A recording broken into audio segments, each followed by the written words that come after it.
amsa mai waka ne.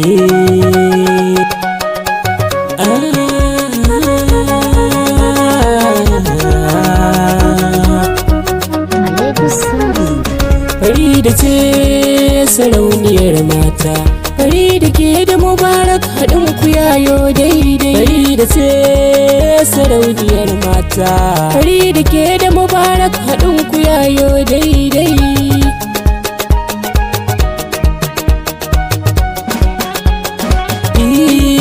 Da sallama ta a gare ku ya masoyan asali, Farida ke da Mubarak sunan ku ya kai koli. Indai fagen so ne to fa an rufe da makulli, indai fa ba ku ba to wasan ku sun zama kwali. Farida kyakkyawa mai cikar adan dan kwali, indai da ke yan bike ba za ya so wata ya ba, ba za ya so wata ya ba sai ke Farida.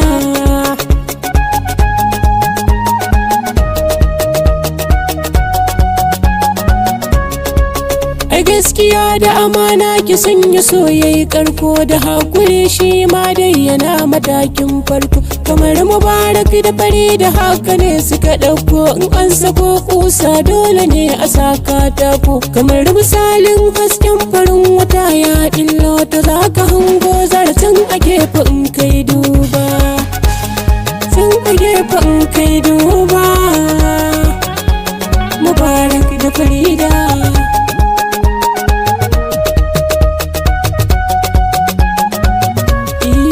sunan kine na Farida yar farar yarinya, suna da daɗin suna sannan ku ga alkunya. In dai fagen so ne dai Farida dai ce ta ɗaya, da dukkanin ƴan mata gare ki ne suka koya. Abun Mubarak ke kin nuna goyon baya, domin furen soyayya ya baki kuma kin karɓa.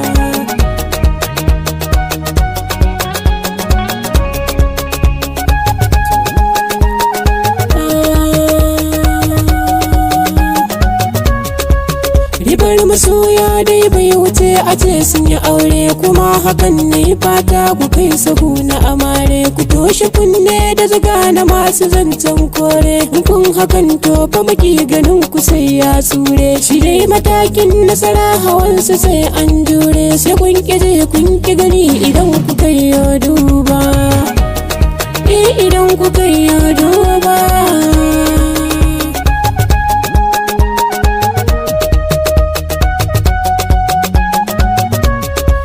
Kudi Mubarak da Farida kun rike alkawari, zaman amana zai sa ku iske bangon sukari. Mafi cikar soyayya gina ta sai an kuzuri, kuma idan za ku yi rayuwa tana san nazari.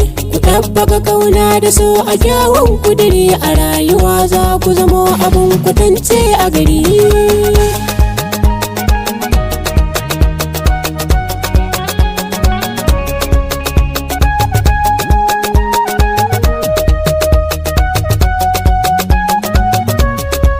Ni dai kirana a gare ku sai ku dai har haɗa kai. Farida ke da Mubarak duka ba ku da jin kai, yana ta aure fatan mu lokaci Allah ya kai ni, kuma zan san duk ɗan abin da duk zan yi a kai. Amsa malmai waka sako na ni dole na kai, abun masoyan da a zuci sun rike alkawari.